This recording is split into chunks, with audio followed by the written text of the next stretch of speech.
اور اسلام آباد سے اہم خبر شامل کرتے ہیں۔ تحریک انصاف کے ارکان قومی اسمبلی نے استعفوں کی منظوری کے حوالے سے عدالت سے رجوع کر لیا ہے۔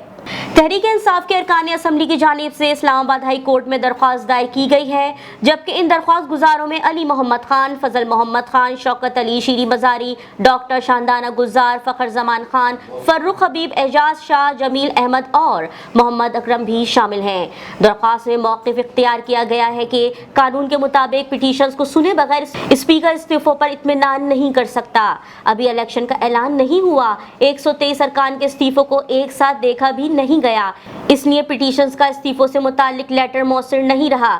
ممبر اسمبلی شکور شاد کا استعفے منظور ہوا تو انہوں نے درخواست دی، اسپیکر نے سنے بغیر شکور شاد کا استعفی منظور کر لیا۔ شکور شاد کی درخواست پر ہائی کورٹ نے ان کے استعفے کی منظوری کا نوٹیفیکیشن معطل کر دیا۔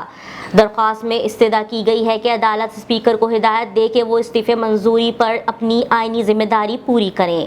عدالت اسپیکر کو حکم دے کہ وہ درخواست گزاروں کو اور دیگر 112 ارکان کو بلائے۔ اسپیکر تحقیق کر لیں جنہوں نے استعفے دیے، انہوں نے آرٹیکل 64 کے تحت مرضی سے استعفے دیے۔